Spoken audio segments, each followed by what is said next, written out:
الحمد لله نحمده ونستعينه ونستغفره ونعوذ بالله من شرور أنفسنا ومن سيئات أعمالنا من يهده الله فلا مضل له ومن يضلله فلا هادي له ونشهد أن لا إله إلا الله وحده لا شريك له ونشهد أن سيدنا ومولانا محمدا عبده ورسوله أما بعد فأعوذ بالله من الشيطان الرجيم بسم الله الرحمن الرحيم سبحان الذي أسرى بعبده ليلا من المسجد الحرام إلى المسجد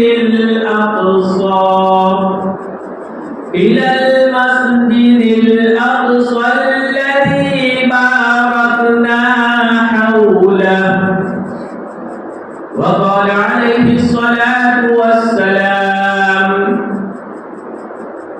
مثل المؤمنين كالبنيان يشد بعضه بعضا أو كما قال عليه الصلاة والسلام وقال النبي صلى الله عليه وسلم مثل المؤمنين في توادهم وتراحمهم كمثل الجسد إذا اشتكى منه عضو تداعى له سائر الجسد بالسحر والحمى أو كما قال عليه الصلاة والسلام. درود شریف پڑھ لیجیے.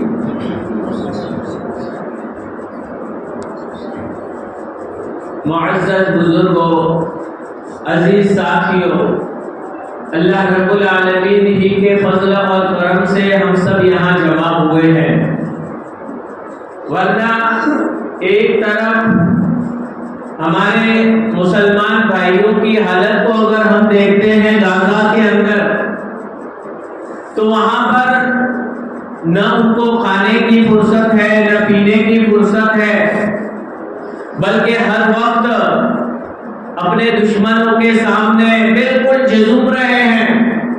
کبھی کہیں سے بم گرے گا، کبھی کہاں سے کیا ہوگا، کب موت اور شہادت آ جائے گی، بس اسی پہ وہ لوگ لگے ہوئے ہیں. جمعہ کی نماز بھی سکون سے پڑھنا بیچاروں کو نصیب نہیں ہے. وہی ہمارے مسلمان بھائی ہیں، اور وہ فلسطین کا مقام، ملک فلسطین کی زمین، اور وہاں جو واقع ہے مسجد اقصی، اس سے ہمارا ایمانی رشتہ ہے. فلسطین سے اور مسجد اقصی سے ہمارا ایمانی رشتہ ہے. اسی لیے کہا جاتا ہے کہ فلسطین کو مخاطب کر کے کہ تیرا میرا رشتہ کیا ہے، تیرا میرا رشتہ کیا ہے، لا الہ الا اللہ. لا الہ الا اللہ کی بنیاد پر ہمارا رشتہ ہے. ہمارا ناطہ فلسطین سے لا الہ الا اللہ کی بنیاد پر ہے. کیوں؟ سب سے پہلی بات، فلسطین یہ انبیاء کرام علیہ السلام کی سرزمین ہے، اور ہم تمام مسلمان اس وقت تک مسلمان کہلانے کے لائق نہیں، بلکہ مسلمان ہی نہیں ہوتے جب تک ہمارا ایمان تمام انبیاء کرام علیہ السلام پر نہ ہو. گویا تمام انبیاء کرام علیہ السلام پر ہمارا ایمان ہے. ہم ایمان لاتے ہیں پڑھتے ہیں آمنت باللہ وملائکتہ وکتبہ ورسلہ، ہم ایمان لے آئے اللہ پر، اس کے فرشتوں پر، اس کی کتابوں پر اور اس کے تمام رسولوں پر۔ تو تمام رسولوں پر ہمارا ایمان ہے۔ سارے انبیاء کرام علیہ السلام ہمارے ہیں اور انبیاء کرام علیہ السلام کی سرزمین ہے، تو اس اعتبار سے ہمارا اور اس کا رشتہ ہوا لا الہ الا اللہ۔ تو یہ ہمارا وہاں سے رشتہ ہے۔ ارض فلسطین یہ مقدس سرزمین ہے، یہ برکتی زمین ہے، اور جس کو برکت والا یہ خود قرآن کریم نے ذکر فرمایا ہے۔ اللہ تبارک و تعالیٰ نے ہمارے آقا محمد رسول اللہ صلی اللہ علیہ وسلم کو جب معراج میں بلایا، معراج میں تشریف لے گئے، تو اس وقت ساتوں آسمانوں کی سیر کروائی، جنت جہنم وغیرہ وہاں سب جگہ سیر کروائی، دکھلایا، لیکن ابتدا جو معراج کی ہوئی، وہ معراج کی ابتدا اللہ تبارک و تعالیٰ نے ہمارے نبی محمد رسول اللہ صلی اللہ علیہ وسلم کو مسجد اقصی سے کروائی۔ تو گویا مکہ المکرمہ سے پہلا سفر جو ہوا معراج میں، جس کو اسراء کہا جاتا ہے، جس کو قرآن نے بیان فرمایا سبحان الذی اسری بعبدہ لیلا من المسجد الحرام الی المسجد الاقصی، کہ پاک ہے وہ ذات جو اپنے بندے کو رات کے وقت لے کر چلی، لے گئی مسجد حرام سے مسجد اقصی تک، الذی بارکنا حولہ، وہ مسجد اقصی کہ جس کے ارد گرد میں ہم نے برکتیں نازل فرمائی ہے۔ گویا ارض فلسطین یہ برکتوں والی زمین ہے، قرآن اس کے بارے میں شاہد ہے، خود قرآن یہ فیصلہ کرتا ہے وہ برکتوں والی زمین ہے، اس لیے ہمارا اس سے رشتہ ہے لا الہ الا اللہ۔ پیارے آقا صلی اللہ علیہ وسلم نے اسی مسجد اقصی کے اندر سارے انبیاء کرام علیہ السلام کی امامت فرمائی۔ ہمارا عقیدہ ہے کہ انبیاء کرام علیہ السلام اپنی قبروں میں حیات ہوتے ہیں، اللہ تبارک و تعالیٰ نے سارے کے سارے انبیاء کرام علیہ السلام کو وہاں جمع فرمایا، مسجد اقصی کے اندر جمع فرمایا۔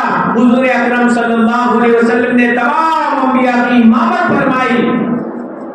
تو یہ امامت کا جو شرف ہمارے آقا مدنی صلی اللہ علیہ وسلم کو جو حاصل ہوا، یہ بھی مسجد اقصی سے ہوا، اور وہ فلسطین میں واقع ہے۔ یہ ہمارا اس سے رشتہ۔ فلسطین کے بارے میں روایات میں بھی کئی فضائل وارد ہوئے ہیں، وہاں کے باشندوں کے بارے میں بھی فضائل وارد ہوئے ہیں کہ وہاں کے ایمان، وہاں کے لوگوں کے ایمان کے بھی بارے میں فضائل وارد ہوئے ہیں کہ وہاں کے لوگوں کا ایمان بھی مضبوط ہوگا۔ جیسے یمن کے بارے میں ہے کہ ایمان دیکھنا ہو تو یمن کے لوگوں کا دیکھ لو، جو جذبہ گیا، اور بہت دور ملک ہے فلسطین سے، بہت دور، لیکن ان کو برداشت نہیں ہوا کہ ہمارے مسلمان بھائیوں پر بمباری کی جا رہی ہے، برداشت نہیں ہوا، وہاں دور سے میزائل انہوں نے چلا دیے۔ تو یہ اسی طرح فلسطین کی زمین، اس کے ارد گرد برکت دو اعتبار سے برکت ہے۔ ایک تو روحانی اعتبار سے برکت اس طرح کہ وہاں کئی انبیاء کرام علیہ السلام مدفون ہیں، کئی انبیاء کرام علیہ السلام اس پاکیزہ زمین کے اندر مدفون ہے۔ تو اس اعتبار سے، روحانی اعتبار سے بھی یہ زمین برکتی ہوئی، اور ظاہری اعتبار سے بھی اللہ تبارک و تعالیٰ نے اس خطے کو برکتی بنایا ہے۔ چنانچہ پھل فروٹ کے اعتبار سے اور زمین کی پیداوار کے اعتبار سے وہ خطہ بہت ہی برکتی ہے۔ زیتون جو ایک قیمتی اور برکتی درخت ہے، وہ بھی وہاں بکثرت ہوتے ہیں۔ تو گویا اللہ تبارک و تعالیٰ نے ہی فرما دیا، اس کے ارد گرد میں اللہ تبارک و تعالیٰ نے برکتیں نازل فرمائی ہے۔ تو اس اعتبار سے بھی ارض فلسطین یہ مقدس ہے، اور قرآن نے اس کو مقدس کہا ہے، اس اعتبار سے بھی ہمارا اس سے رشتہ ہوا۔ فلسطین، اس میں مسجد اقصی، حضور اکرم صلی اللہ علیہ وسلم جب مسجد مکہ مکرمہ میں تھے تو اس انداز سے نماز میں اپنا رخ کرتے تھے کہ کعبۃ اللہ کے سامنے بھی رخ ہو جائے، کعبۃ اللہ کے سامنے بھی چہرہ ہو جائے، اور ساتھ میں مسجد اقصی کی طرف بھی رخ ہو جائے۔ اس انداز سے آپ رخ کرتے تھے۔ جب ہجرت کر کے مدینہ منورہ آ گئے تو مدینہ منورہ آنے کے بعد اب رخ بدل گیا، یا تو مسجد اقصی کی طرف رخ کر سکتے ہیں یا کعبۃ اللہ کی طرف۔ اللہ تبارک و تعالیٰ نے وہاں پر جو پہلا حکم دیا، اس لیے اس کو قبلہ اول کہا جاتا ہے، مسجد اقصی کی طرف رخ کرنے کا حکم دیا۔ 16 یا 17 مہینے تک حضور اکرم صلی اللہ علیہ وسلم نے اس کی طرف رخ کر کے نماز پڑھی ہے، گویا وہ ہمارا قبلہ اول ہے۔ اس اعتبار سے بھی فلسطین اور مسجد اقصی سے ہمارا تعلق ہے، ہمارا رشتہ ہے۔ اسی لیے میں نے کہا کہ تیرا میرا رشتہ کیا ہے؟ لا الہ الا اللہ، وہی لا الہ الا اللہ کا ہمارا رشتہ ہے۔ تو یہ حضور ہمارا قبلہ اول رہا ہے، حضور اکرم صلی اللہ علیہ وسلم نے اس کی طرف رخ کر کے نماز پڑھی ہے، اور وہاں جانے کے بھی فضائل ہے۔ ایک حدیث میں ہے، اللہ کے نبی صلی اللہ علیہ وسلم نے فرمایا کہ 3 مسجدوں کے علاوہ کسی کے لیے مستقلاً، کسی مسجد کے لیے مستقلاً سفر نہیں کیا جا سکتا۔ فضیلت کو دیکھتے ہوئے، اس مسجد کی فضیلت کو سامنے رکھتے ہوئے 3 مسجدوں کے لیے سفر کیا جا سکتا ہے۔ اس کے علاوہ دیگر مقامات کے لیے سفر کرنا الگ چیز ہے، لیکن مسجدوں میں صرف 3 مسجدوں کے لیے سفر کیا جا سکتا ہے، اس کو برکتی مان کر۔ تو یہ برکتی مان کر جن مسجدوں کی طرف سفر کیا جاتا ہے، اس میں ایک تو مسجد حرام ہے، جس میں نماز پڑھنے کا ثواب 1,00,000 نمازوں کے برابر ملتا ہے۔ دوسری مسجد نبوی، جو حضور اکرم صلی اللہ علیہ وسلم جس کے ایک طرف محراب کے ہی بالکل قریب میں آرام فرما ہے، مسجد نبوی صلی اللہ علیہ وسلم جو مدینہ منورہ میں ہے، اس سے بھی ہمارا روحانی تعلق ہے، اور اس میں بھی نماز پڑھنے سے 50,000 نماز پڑھنے کے برابر ثواب ملتا ہے۔ اور تیسری مسجد اقصی ہے، اور اس سے بھی ہمارا روحانی تعلق، اس لیے کہ اس مسجد کے اندر بھی نماز پڑھنے سے 50,000 نمازوں کے برابر ثواب ملتا ہے۔ گویا سب سے بڑی فضیلت والی مسجد حرام، اس کے بعد مسجد نبوی، اور تیسرے نمبر پر اگر کوئی فضیلت والی مسجد ہے تو وہ مسجد اقصی جو فلسطین میں واقع ہے، اس سے ہمارا یہ تعلق ہے، یہ ایمانی تعلق، لا الہ الا اللہ کا تعلق، یہ ہمارا اس کے ساتھ۔ تو یہ اس سے ہمارا بہت گہرا تعلق ہے، ایسا نہیں ہے کہ اس کا تعلق دوسروں کے ساتھ ہے۔ غلط دعویٰ کرنے سے یہ اس کے بانی نہیں بن جائیں گے، اور یہ اس کے مالک نہیں بن جائیں گے۔ ایک شبہ کیا جاتا ہے، بعض لوگوں کے ذہن میں یہ بات بھی جائی جاتی ہے کہ حضور اکرم صلی اللہ علیہ وسلم سے پہلے یہ مسجد اقصی، اس کو تعمیر کرنے والے سلیمان علیہ السلام ہیں، اور سلیمان علیہ السلام یہ بنو اسرائیل کے انبیاء میں سے تھے، انبیاء بنو اسرائیل میں سے تھے، تو گویا یہ تو یہودیوں کا ہوا۔ یہ غلط بات یاد رکھیں، اس میں کوئی شک و شبہ نہیں کہ سلیمان علیہ السلام نے وہاں مسجد کو تعمیر کیا، لیکن اصل اس کی تعمیر اس وقت نہیں ہوئی ہے۔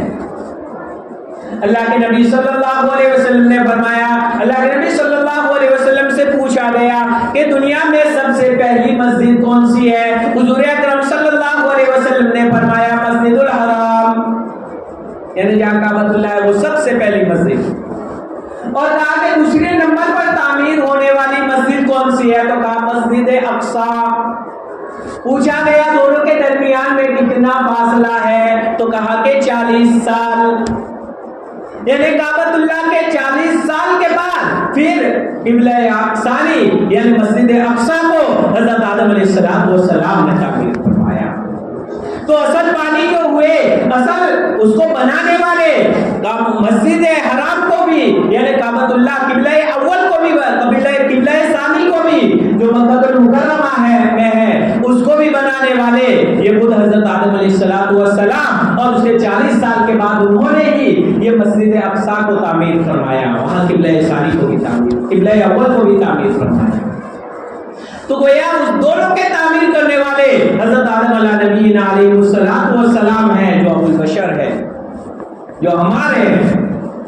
ہم فخر کے ساتھ کہہ سکتے ہیں کیونکہ ہمارا ایمان سارے انبیاء کرام علیہ السلام پر ہے، اور یہود کو کوئی حق نہیں ہے کہ وہ یہ کہے کہ ہمارا ایمان سارے انبیاء کرام علیہ السلام پر ہے، اس لیے کہ اگر سارے انبیاء کرام علیہ السلام پر ایمان ہے تو نبی آخر الزمان پر تمہارا ایمان کیوں ہے؟ اس لیے کہ قرآن نے خود اعلان کر دیا یعرفونہ کما یعرفون ابناءہم، کہ یہودی لوگ نبی کریم صلی اللہ علیہ وسلم کو اس طرح جانتے تھے جیسے اپنے اولاد کو جانتے تھے۔ اولاد کو جاننے میں کوئی گڑبڑی نہیں کر سکتا، کوئی چک نہیں کر سکتا، اسی طرح سے یہ حضور اکرم صلی اللہ علیہ وسلم کو جانتے تھے کہ یہ نبی آخر الزمان ہے، لیکن ایمان نہیں لائے۔ کتنے انبیاء کرام علیہ السلام کو انہوں نے شہید کر دیا۔ ارے انبیاء کے قاتل ہو کر تم انبیاء کو اپنا ہونے کا دعویٰ کیسے کرتے ہو؟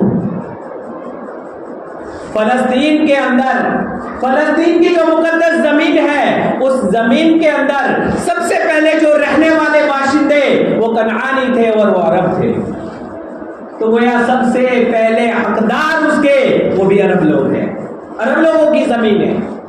اور فلسطینی غزہ والے سارے فلسطینی یہ عرب حضرات ہی ہے۔ اب آپ لوگ کہیں گے کہ اچھا یہ عرب حضرات ہی تھے تو اس کے بعد پھر یہ لوگ کہاں سے آ گئے اور یہ اسرائیل وہاں کیسے آ گیا؟ دیکھیے پہلے میں اس کی ہسٹری تھوڑی سی بتا دوں آپ کو کہ پہلے کنعانی وہاں پر رہتے تھے، اس کے بعد پھر موسیٰ علیہ السلام کے زمانے میں یہ بنو اسرائیل وہاں پر ٹھہرے، 90 سال سے ان کی حکومت وہاں رہی ہے، 90 سال، باقی اصل باشندے تو کنعانی، اس کے بعد 90 سال، اور 90 سال کے بعد سے یہود کی حکومت وہاں سے ختم ہو گئی، آج تک وہاں ان کی حکومت قائم نہیں ہوئی ہے۔ اس کے بعد سے آج تک پھر مسلمانوں کے قبضے میں حضرت عمر فاروق رضی اللہ تعالیٰ عنہ کے زمانے میں وہاں فتح ہوا، اور اس کے بعد کبھی ہمارے قبضے میں کبھی عیسائیوں کے قبضے میں آتا گیا، لیکن اکثریت یہ ہمارے ہی قبضے میں رہا، مسلمانوں ہی کے قبضے میں رہا۔ اس کے بعد پھر آہستہ آہستہ خلافت کا زمانہ آیا، خلافت راشدہ کا زمانہ، اس کے بعد خلافت بنو امیہ کا زمانہ، اس کے بعد پھر خلافت بنو عباس کا زمانہ، اور آہستہ آہستہ پھر خلافت وہاں سے عرب لوگوں سے منتقل ہو کر عجم میں چلی گئی، یعنی ترکوں میں چلی گئی، جس کو خلافت عثمانیہ کے نام سے ہم جانتے ہیں۔ اور خلافت عثمانیہ کے زمانے میں بھی یہ فلسطین خلافت عثمانیہ کے ضمن مسلمان حکمرانوں کے ماتحتی میں رہا، اور اس کے بعد پھر آہستہ آہستہ جب عالمی جنگ اول ہوئی، پھر اس کے بعد عالمی جنگ ثانی کا جو موقع آیا، اس وقت سلطان عبدالحمید ثانی، اور چاروں طرف اس وقت موقع ماحول یہ تھا کہ چاروں طرف سے جنگ عظیم جو پہلی ہوئی، اس کے بعد یہودیوں نے چونکہ غداری کی تھی، ہٹلر نے ان کو بہت پیٹا تھا، بلکہ بہت سی جگہ میں یہودیوں کو پیٹا جاتا تھا، ہر جگہ سے بھگایا جاتا تھا، کوئی انہیں رکھنے کے لیے تیار نہیں تھا۔ اب یہ فلسطین میں آئے تو مسلمانوں نے کہا، مسلمانوں کے اندر سب سے بڑی کمزوری یہی ہے کہ ان کا رحم دل ہے، اور اسی کا غلط فائدہ اٹھایا جاتا ہے۔ مسلمانوں نے ان کو پناہ دی، آ جاؤ بیچارے مظلوم ہیں، بیچارے مظلوم ہیں، بیچارے ستائے ہوئے ہیں، پوری دنیا کے ستائے ہوئے ہیں، آ جاؤ یہاں پر رہو، ان کو رہنے کے لیے تھوڑی سی جگہ دے دی۔ اب انہوں نے کاروبار وغیرہ تو ان کا بہت بڑا ہی ہوتا تھا، مالدار بھی تھے، تو آہستہ آہستہ انہوں نے وہاں پر زمینیں خریدنا شروع کیا، اور سیدھے پہنچے سلطان عبد الحمید ثانی کے پاس، اور وہاں پر جانے کے بعد انہوں نے سلطان عبد الحمید ثانی کے سامنے درخواست رکھی کہ آپ ہمیں وہ زمین بیچ دیجئے۔ سلطان عبد الحمید ثانی نے فرمایا کہ تم وہاں رہ رہے ہو وہ کافی ہے، کسی یہودی کو میرے ہوتے ہوئے زمین نہیں بیچی جائے گی۔ لیکن مسلمانوں میں ایک دوسری کمزوری بتلا رہا ہوں، معاف فرمانا بھائی، لیکن ہمارے اندر ہے یہ لالچ۔ آج مسلمان جو مار کھا رہا ہے نا، 2 ٹھیکروں میں بک جاتے ہیں مسلمان، اور بک کر وہی مسلمانوں کی جاسوسی کر لیتے ہیں اور اسی میں مار کھا لیتے ہیں۔ ذرا سا تھوڑا سا 2 روپیہ مل گیا مسلمان بیچ جائے گا، سب سے سستا۔ یہاں پر بھی پیسوں کی لالچ، زمینیں دینا شروع کر دیا۔ آہستہ آہستہ زمینیں انہوں نے خریدنا شروع کر دیا اور اطراف سے آنے والے یہودیوں کو وہاں بسانا شروع کر دیا کہ آ جاؤ بھائی آ جاؤ۔ آہستہ آہستہ یہ لوگ مضبوط ہوتے گئے۔ جیسے ہی مضبوط ہو گئے تو مضبوط ہونے کے بعد انہوں نے پھر ان کو مسلمانوں کو جنہوں نے پناہ دی تھی یعنی فلسطین والے، ان کو ڈرانا، آنکھیں نکالنا شروع کر دیا۔ جیسے ہی خلافت عثمانیہ ختم ہوئی انہوں نے ان کے سامنے آنکھیں دکھانا شروع کر دیا، اور عالمی جنگ ثانی، دوسرا وشو یدھ جس کو کہا جاتا ہے، اس میں چونکہ مسلمانوں کی شکست ہوئی، جرمنی جاپان وغیرہ بھی مسلمانوں کے ساتھ، اور ان کی شکست ہوئی۔ شکست کے بعد امریکہ نے ان کو تحفہ دیا، ان کو بدلہ دیا، اور سارے یہودیوں کو چونکہ جنگ عظیم جتانے کے اندر ان کا پورا حصہ رہا تھا، دغاباز قوم ہے اور ان کا پیشہ ہی دغا کرنا ہے، تو انہوں نے یہ امریکہ کے لیے جاسوسی کی اور جاسوسی کر کے سب نقصان کروایا۔ اس کے بعد پھر وہاں پر یہ یہودیوں کو آباد کروا کے ایک چھوٹی سی ریاست ان کی قائم کر دی، اور یہ فتنہ ہمیشہ کے لیے مسلمانوں کے درمیان، مسلمان ممالک کی تھوڑی زمین کو ہڑپ کرتے ہوئے ان کو یہاں رکھ دیا۔ اب جب ان کے پاس حکومت آ گئی، طاقت آ گئی، اور سپر پاور امریکہ جیسی قوت کا ان پر ہاتھ آ گیا، قرآن نے بھی ذکر کیا ہے کہ وہ اپنی حکومت خالص تو قائم نہیں کر سکیں گے دوسروں کی ووٹ میں، دوسروں کی ماتحتی میں۔ ابھی امریکہ ہٹ جائے تو 2 منٹ کے اندر یہ ختم ہو جائے گا، کچھ نہیں آئے گا۔ لیکن امریکہ برطانیہ ایسے لوگوں کا ان پر سایہ، بس ان کے سائے تلے جی رہا ہے۔ تو انہوں نے پھر سارے یہودیوں کو یہاں جمع کر کے ان کی حکومت، اب انہوں نے ظلم و ستم کرنا شروع کیا، آہستہ آہستہ اپنے قبضے کو آگے بڑھایا، یہاں تک کہ مسجد اقصیٰ تک پہنچ گئے، اور غزہ اور فلسطین کے لیے تھوڑی سی زمین کو چھوڑ دیا۔ تو یہ ظلم و زیادتی کرنے والے یہی وہ یہودی آج بھی، اور ان یہودیوں کا منشا بڑا خطرناک ہے۔ دا گریٹ آف اسرائیل، اس کے ذریعے سے وہ ان کا منشا یہ ہے آہستہ آہستہ پورے فلسطین پر قبضہ کیا جائے، فلسطین پر قبضہ کرنے کے بعد ایک ایک کر کے عرب ملک پر قبضہ کیا جائے، اور آہستہ آہستہ مدینہ پر قبضہ کیا جائے، مکہ المکرمہ پر قبضہ کیا جائے۔ یہ ان کا پلان کبھی بھی کامیاب انشاءاللہ نہیں ہوگا۔ تو یہ ان کا بہت بڑی سازش اور گہری سازش کے تحت اب انہوں نے پورا پلان تیار کیا تھا کہ بھائی یہ کر کے ہم اس طرح حملہ کریں گے۔ یہ اللہ والوں کو، مجاہدین کو اس کی بھنک لگ گئی، جیسے ہی بھنک لگ گئی اس پر تابڑ توڑ حملے کر دیے، اور دنیا کے اندر بہت مشہور جس کی جاسوسی سنستھا سمجھی جاتی تھی، جس کے وہاں کوئی پرندہ بھی کہتے ہیں کہ پر نہیں مار سکتا، ایسی مضبوط حفاظتی انتظام تھے، وہاں اللہ تبارک و تعالیٰ کی مدد سے ایسا پھٹکا لگا اور ایسی پھٹکار لگی کہ وہ رونے پر مجبور ہو گئے، اور پھر کہا کہ ہم اس کو ختم کر دیں گے، یہ کر دیں گے، 2 دن کا کام ہے۔ 2 دن کیا، آج 17 18 19 دن ہو گئے، کچھ بھی نہیں کر سکے۔ تو یہ اللہ تبارک و تعالیٰ کی مدد، ہاں البتہ ہمارے مظلوم مسلمان، ان پر بم گرا کر نہتے رہنے والے مسلمان، ان کو شہید کیا جا رہا ہے، ان پر ظلم و بربریت کی جا رہی ہے۔ تو یہ ان کی گہری سازش کے تحت یہ مسلمانوں پر ظلم کر رہے ہیں۔ اگر کہیں بھی تھوڑی سی زیادتی ہوتی ہے طالبان نے ایک پردے کے خاطر، مصلحت کے خاطر کہ لڑکے لڑکیوں کا اسکول الگ کیا جائے، تو الگ کرنے کے لیے تھوڑی دیر کے لیے انہوں نے لڑکیوں کے کالج کو بند کیا تھا، تو فوراً وہاں اعتراض کہ تم عورتوں کے حقوق کو ماننے والے ہو، ارے یہ معصوم بچوں کے اور عورتوں کو جان سے قتل کر رہے ہیں، لیکن کسی کے سر میں جو تک نہیں رہی تھی، کسی کو کوئی پری نہیں ہے، بلکہ امریکہ کہتا ہے کہ اسرائیل کو اس کا حق ہے، اور اوپر سے مدد کے لیے لشکر بھیج رہا ہے۔ لیکن یاد رکھے سب سے بڑی ذات امریکہ سپر پاور کی نہیں ہے، یہ سب مکڑی کے جالے ہیں۔ سب سے بڑی ذات اگر ہے تو وہ اللہ تبارک و تعالیٰ کی ذات ہے۔ اللہ اکبر ہم نے نعرہ لگایا ہے، اذان میں بھی اللہ اکبر کی مشق کروائی جاتی ہے، نماز شروع کرنے سے پہلے بھی اللہ اکبر، رکوع میں جانے کے لیے بھی اللہ اکبر، ہر وقت اللہ سب سے بڑا ہے، اللہ سب سے بڑا ہے، یہ کہہ کے مسلمان کے دل میں ایمان بھرا جا رہا ہے۔ کوئی بڑا نہیں ہے، بڑی ذات ہے وہ اللہ کی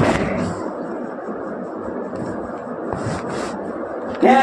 اب آخری بات میں خاص طور پر آپ کو بتلاتا ہوں کہ اب یہ جو چل رہا ہے، افسوس کی بات تو یہ ہے کہ 57 مسلم کنٹریاں، مسلم ممالک تماشا دیکھ رہے ہیں۔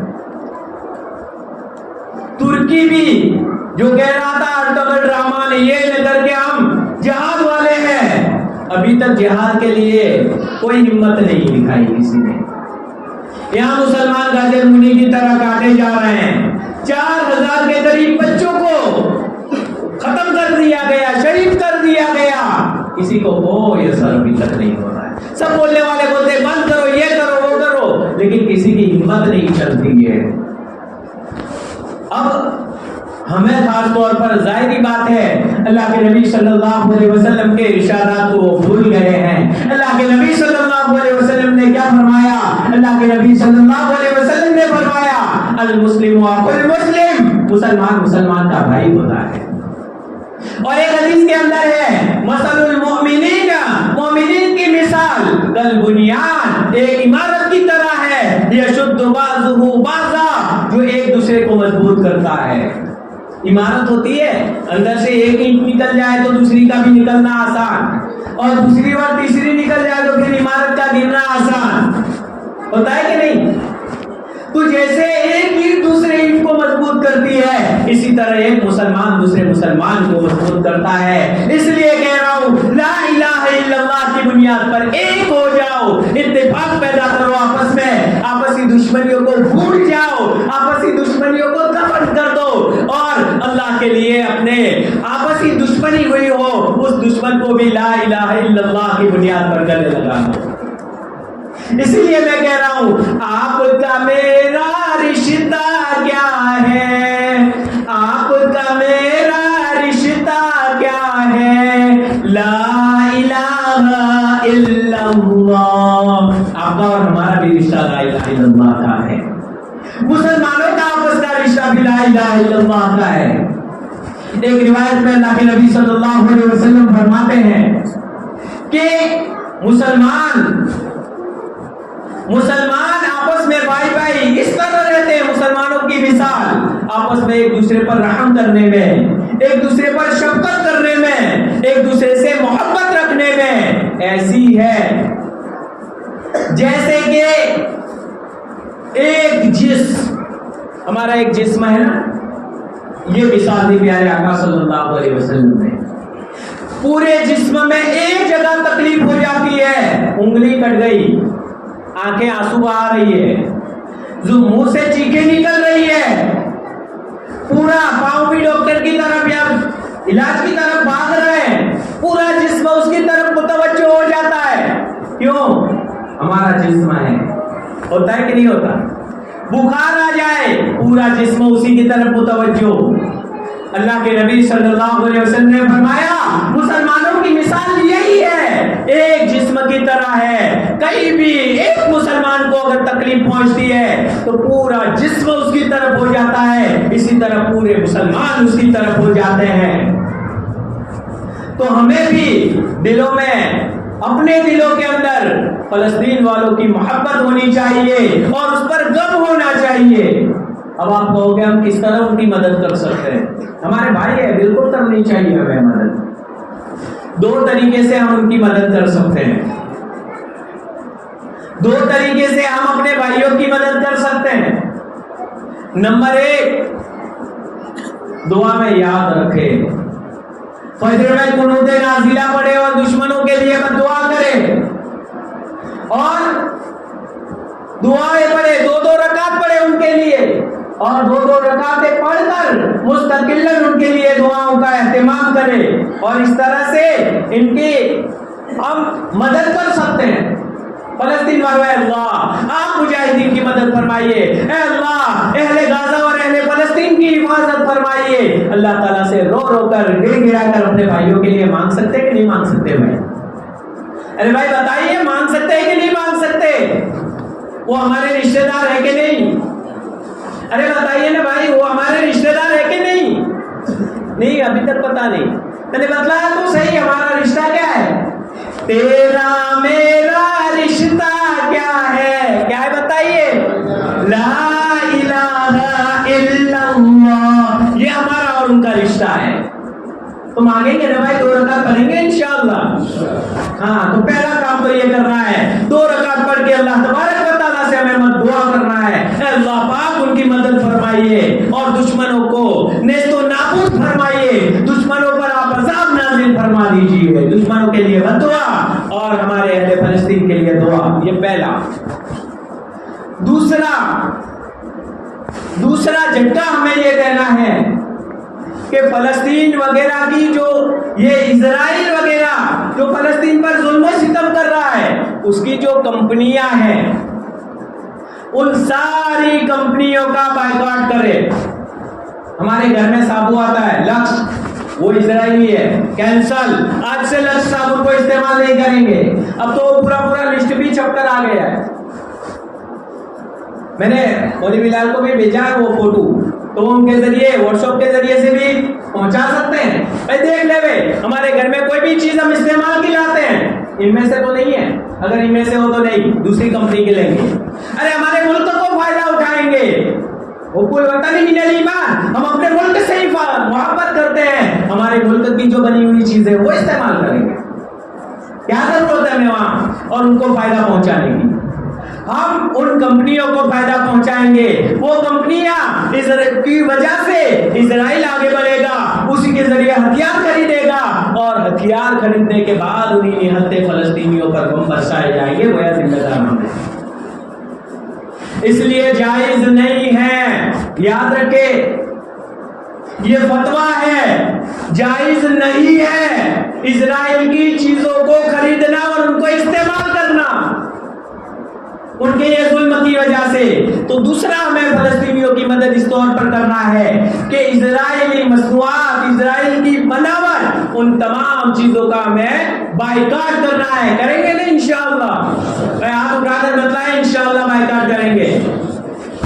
اللہ تبارک و تعالیٰ قبول فرمائے اور اللہ تبارک و تعالیٰ فلسطین والوں کی مدد فرمائے، ان معصوم بچوں کو اللہ جنہوں نے ظلم کیا ہے ان ظالموں کو اللہ تبارک و تعالیٰ نیست و نابود فرمائے اور ان پر اپنا عذاب نازل فرمائے، جیسے عاد و ثمود کو ہلاک فرمایا، اسی طرح اللہ تبارک و تعالیٰ ان کو بھی ہلاک فرمائے اور ہمارے مسلمانوں کی حفاظت اور مدد فرمائے اور ان کو فتح نصیب فرمائے۔ وآخر دعوانا الحمد للہ رب العالمین۔